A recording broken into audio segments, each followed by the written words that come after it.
La taxation sur le passeport français, l'impôt universel, j'irai les chercher même en enfer.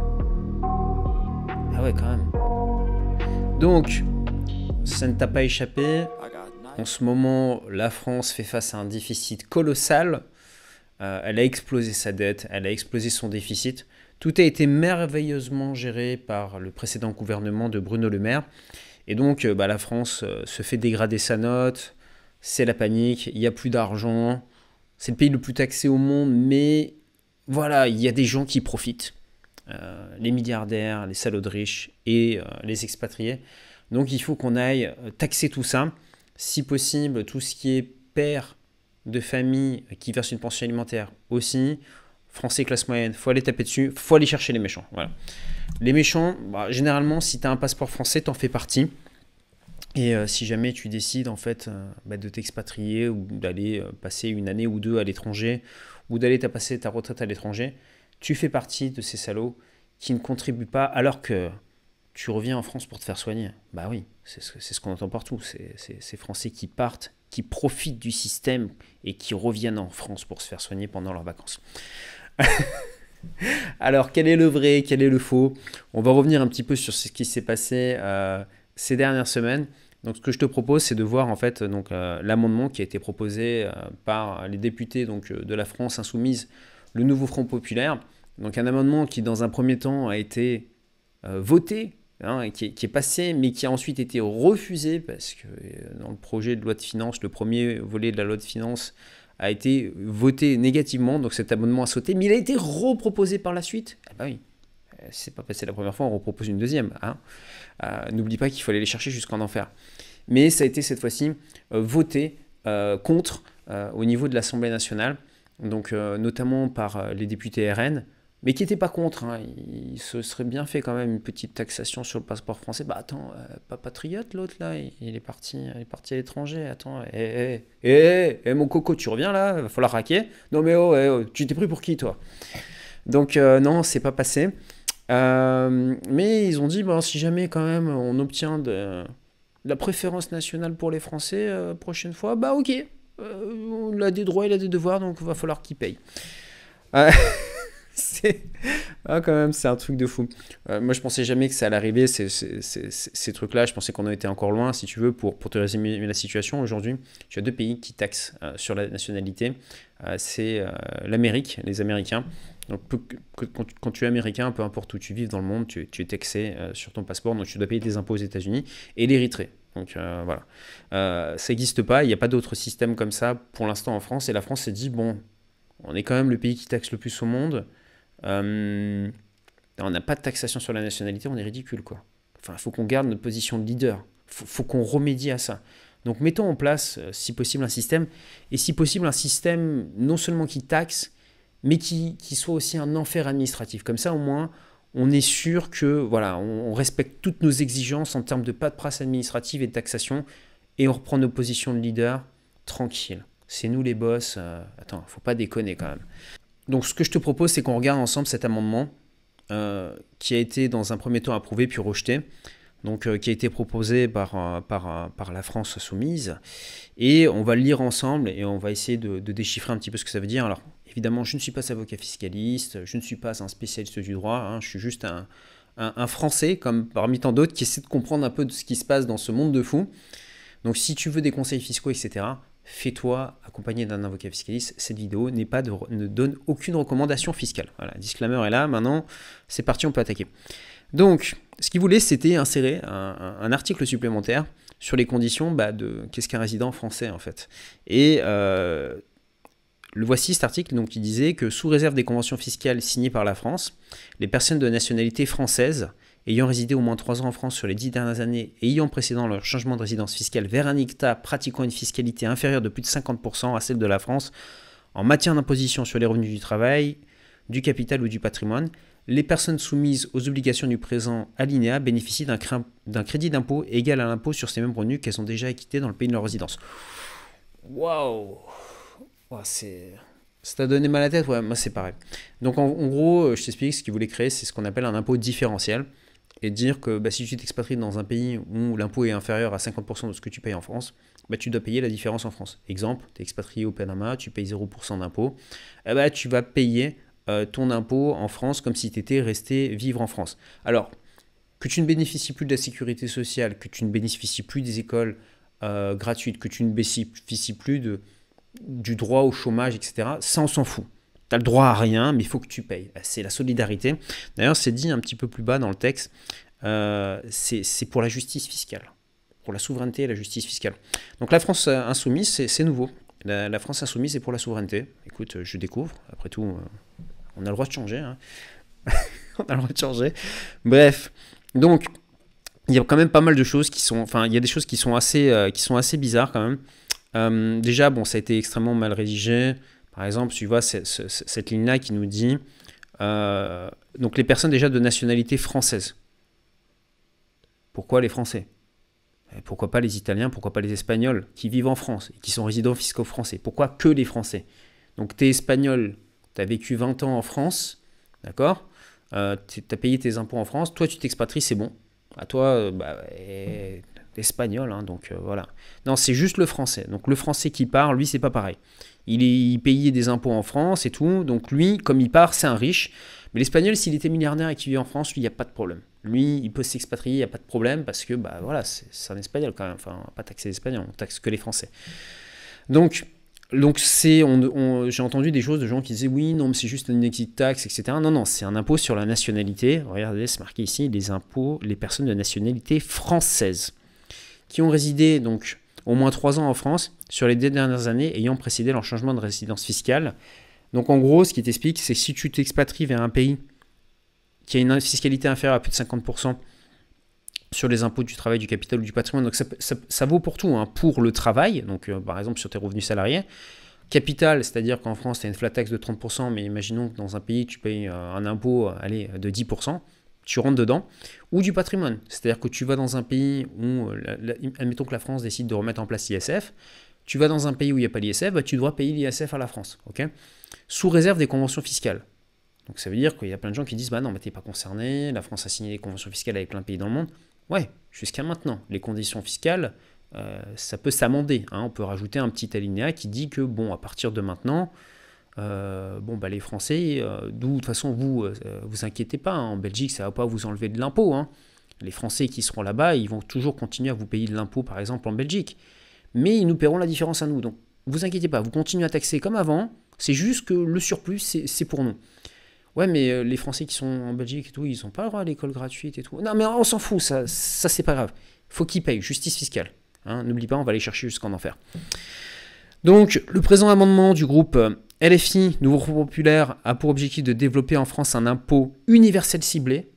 Alors, qu'est-ce que ça veut dire universel et ciblé? On ne comprend pas trop. Hein, notamment sur les paradis fiscaux. Bah non, parce que par exemple, je sais pas, il y a des pays, c'est pas des paradis fiscaux, mais tu vois, il n'y a pas d'ISF pour autant. Mais tu tomberas quand même dedans, hein, sous condition que la convention fiscale soit renégociée, via un mécanisme de fiscalité limité étendu. Alors là, c'est pareil, limité, étendu, c'est voilà, on fait un pas en avant, on fait un pas en arrière, un pas en avant, un pas en arrière, et tu danses la salsa, hein. 1, 2, 3, 1, 2, 3, 1, 2, 3, 1, 2, 3, ça y est, tu sais danser la salsa. Hein. Tel qu'il existe d'ores et déjà dans plusieurs pays européens et aux États-Unis. Alors, c'est faux. Sur les États-Unis, oui, c'est vrai, mais sur les autres pays européens, c'est faux. D'ailleurs, on nous le dit. Nos voisins européens, comme la Suède, la Finlande ou l'Allemagne, contrairement à certains de nos voisins européens, comme la Suède, la France ou l'Allemagne, la France ne dispose toujours pas, à ce jour, de mécanismes spécifiques d'imposition limitée étendue. Alors déjà, j'ai été regardé, donc en Suède, les Suédois ne sont pas imposés sur leur passeport. Hein, ce sont bien les résidents fiscaux qui continuent d'être taxés seulement sur leurs gains en capitaux, pas sur leur salaire et sur le patrimoine, donc seulement sur leurs gains en capitaux, voilà, pour une période de 10 ans. Mais je veux dire, si tu es français et que toi tu vas vivre en Suède, tu vas être concerné. C'est justement juste pour les personnes qui payent des impôts en Suède et qui s'expatrient, pour les résidents fiscaux. C'est le système qu'on a, c'est logique. Tu payes ou tu consommes. Mais en fait, non, le LFI, il veut que tu payes même si tu consommes pas. C'est comme ça. T'es pas été au resto, c'est pas grave, tu payes. Eh ben, j'ai pas mangé, tu payes. Ouais, mais moi j'étais en vacances. On s'en branle, tu payes. T'as compris? T'es français, tu payes. Voilà. Ça, salaud. Foiré de riche. Tu gagnes le SMIC, t'es à l'étranger, tu payes. T'as compris, tu payes, ça suffit. Oh. Alors qu'est-ce qu'on a ici? Les Finlandais. Donc les Finlandais, exit tax, donc la taxe de sortie, ça s'appliquera que sur les personnes qui quittent la Finlande et qui, avant de quitter la Finlande, étaient des résidents fiscaux. Donc ça ne s'applique pas aux Finlandais. T'étais en Finlande, tu bossais, tu étais résident fiscal, donc tu payes. Donc c'est pas un impôt sur la nationalité. Donc ça n'existe pas. Ça n'existe pas en Suède, ça n'existe pas en Finlande. Et les gars, avant de faire des amendements, faut faire les devoirs. Hein. L'Allemagne. L'Allemagne, même délire. Si l'individu, ça s'applique aux individus qui étaient soumis à leur impôt de source mondiale pour un certain temps. Voilà. Donc ça ne s'adresse pas aux Allemands, ça s'adresse aux résidents fiscaux allemands. Voilà, exit tax. Donc, contrairement à nos voisins européens comme la Suède, la Finlande ou l'Allemagne, la France ne dispose pas de ce mécanisme. Déjà, si, il y a un exit tax en France qui existe. Hein, c'est-à-dire que si tu quittais la France et que tu avais une société, que tu la relocalisais, il y a un exit tax, c'était déjà prévu. Par contre, vous êtes gourés, les gars. Hein, vous confondez exit tax, impôt sur la nationalité, enfin, ça va pas. Hein. Il faut refaire les devoirs, faut retourner à l'école. Donc, qu'est-ce qu'on nous explique alors? Le nivellement par le bas des barèmes d'imposition est un obstacle majeur à l'harmonisation fiscale entre les États. Le présent amendement permet de décourager l'exil fiscal tout en limitant les facteurs incitatifs au dumping fiscal. Il permet donc de renforcer la voix de la France dans les tractations pour une harmonisation fiscale par le haut. C'est beau, j'en ai les larmes aux yeux. Donc il s'agit ici d'ajouter un principe général d'imposition en fonction de la nationalité. Donc t'es français, tu payes, ou d'une durée de résidence fiscale en France significative. Ça, on l'a déjà. Exit tax pour les gens qui étaient résidents fiscaux français, même étrangers. Qui pourra s'appliquer à chaque impôt portant sur le revenu des personnes, impôt sur le revenu, impôt sur les successions. Ah, t'es parti à l'étranger, tu veux pas payer l'impôt sur les successions? Reviens ici, viens payer. L'impôt sur les plus-values ou les dividendes. Bon, il y a tout, quoi. Allez, on y va, hein. On y va, les gars. On met tout, hein. De toute façon, voilà. Alors, donc, le but, objectif de lutte contre l'exil fiscal, ce pays cible les pays dont les taux d'imposition sont au moins 50% inférieurs à ceux de la France. Bon, le LFI veut taxer à 90%, donc tous les pays du monde seront inférieurs à 50% à ceux de la France. D'accord? Parce que le LFI veut taxer à 90%. Donc on sera toujours en dessous. Donc ça sera quasiment tous les pays qui seront concernés. En matière de revenus du travail, du capital ou du patrimoine, voilà, il s'agit d'une question de justice fiscale et de souveraineté. Je vous avais dit, la justice fiscale elle est là, la souveraineté elle est là. Franchement, je suis content. France insoumise, souveraineté, ça le fait quoi. Enfin, ça s'est modernisé, faut vivre avec son temps. Bon, alors, on va parler justement de justice sociale. Alors déjà, on l'a vu, bon, les mécanismes dans les autres pays européens, ils sont un peu gourés, ils étaient un peu côté de la plaque. Alors déjà, un Français qui est à l'étranger, justice fiscale, il faut que les Français qui sont à l'étranger, s'ils payent de l'impôt, ils aient les mêmes droits. Alors on va vérifier si c'est le cas. Est-ce qu'un Français qui est à l'étranger a les mêmes droits qu'un Français qui vit en France? Alors, les frais de scolarité pour un Français qui a des enfants et qui veut mettre ses enfants à l'école française. C'est gratuit, non? C'est un Français, donc c'est gratuit, il bénéficie. Ah non. Donc un Français qui mettrait son enfant à l'école à Dubaï, par exemple, d'accord? À la maternelle, ça lui coûterait 20 811 dirhams par enfant. Je vous ai fait le calcul, 7 280 € par enfant. Tu as deux enfants, tu payes 15 000 balles à l'année pour mettre tes deux enfants à la maternelle. Maintenant, admettons que ton gamin soit en terminale, 60 931 dirhams, d'accord?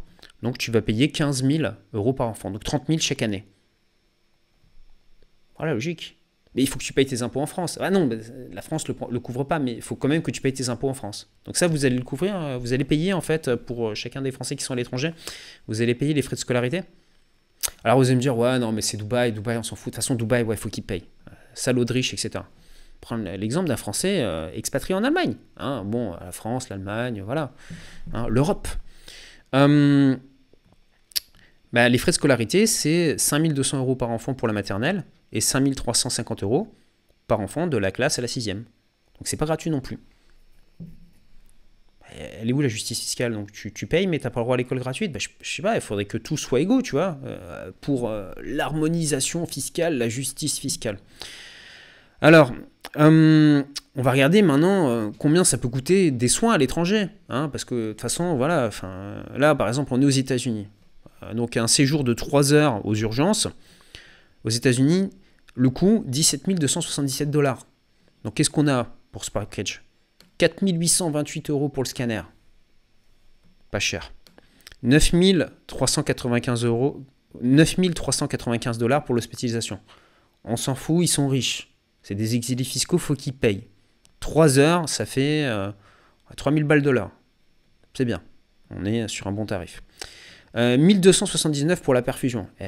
Les aiguilles, ça coûte cher. Hein. Faut les faire venir de Chine, c'est pas donné.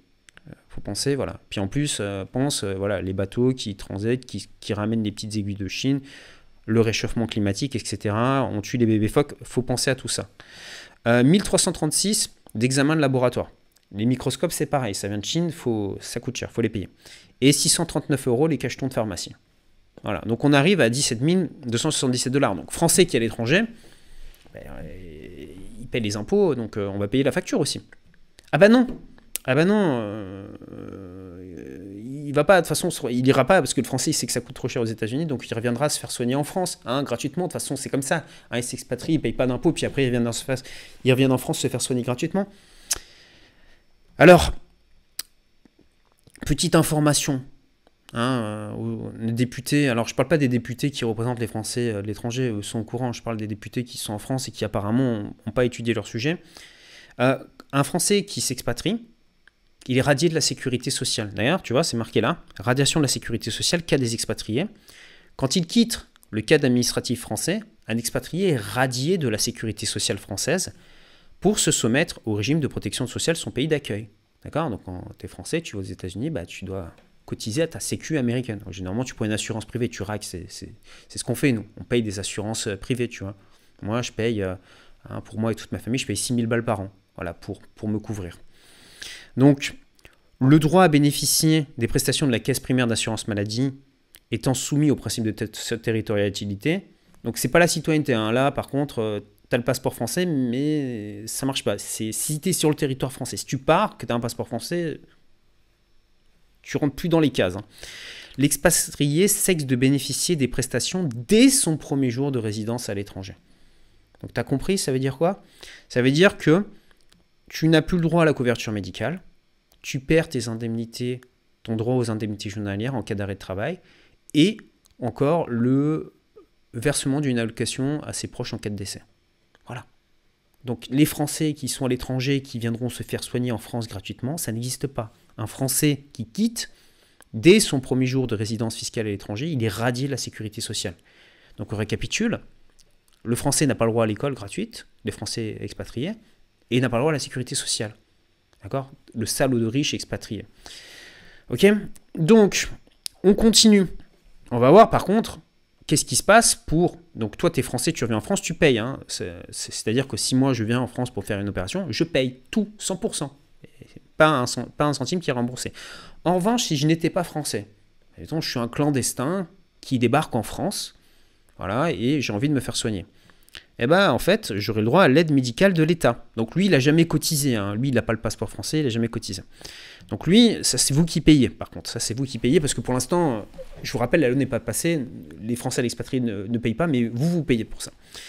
L'aide médicale de l'État, donc l'AME, est un dispositif permettant aux étrangers en situation irrégulière, donc des gens qui sont rentrés illégalement, voilà, on peut rentrer illégalement dans les pays, Toi, tu t'expatries, tu dois faire les choses légalement, faire un visa, faire une carte de résident, etc., envoyer les documents, tout faire certifier, traduire en documents certifiés conformes, ensuite faire apostiller, ensuite envoyer les documents, ensuite attendre plusieurs mois, ensuite payer des avocats, etc., et ensuite attendre la réponse. Et puis montrer que tu as suffisamment de ressources, etc., que tu as une assurance santé, que tu as un travail sur place. Donc toi, il faut que tu fasses toutes les démarches, mais en France, tu peux rentrer illégalement, et là, par contre, ça ouvre des droits. Voilà.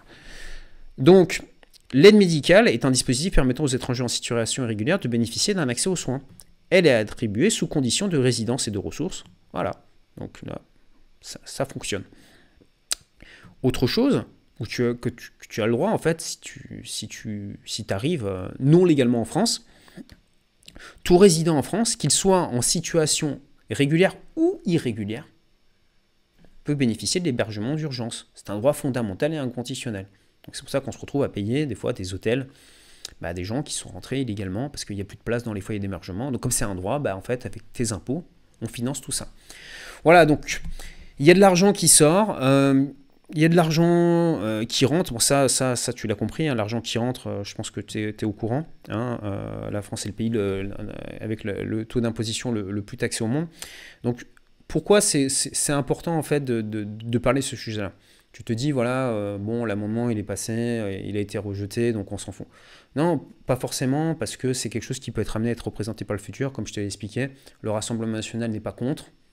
Voilà, il serait bien allé contre gratter quelques centimes, mais je pense qu'ils ne sont pas au courant que comment ça se passe en fait, un Français qui vit à l'étranger, qu'il a le droit à absolument rien.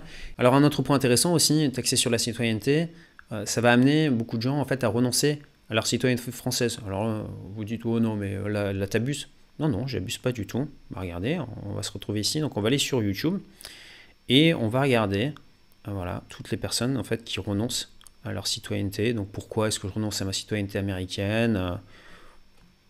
Pourquoi et comment renoncer à la citoyenneté américaine? Alors vous allez dire, ils sont fous ces Américains, ils ont un passeport américain, ils peuvent aller dans plein de pays, c'est un des pays les plus respectés au monde, et ils renoncent à leur citoyenneté.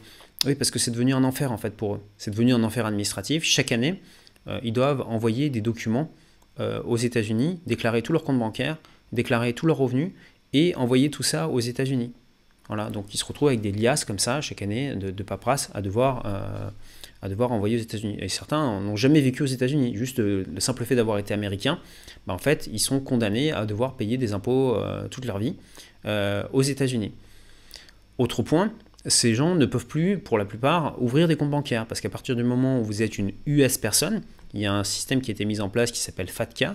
Et aujourd'hui, en fait, si vous voulez par exemple ouvrir un compte en banque, c'était le cas, hein, moi quand je travaillais chez Barclays, un jour j'ai un client qui est arrivé, donc c'était un Américain, peut-être une petite dizaine d'années de ça, un petit peu plus peut-être, qui est venu donc pour ouvrir un compte, et donc je fais les démarches avec lui, etc.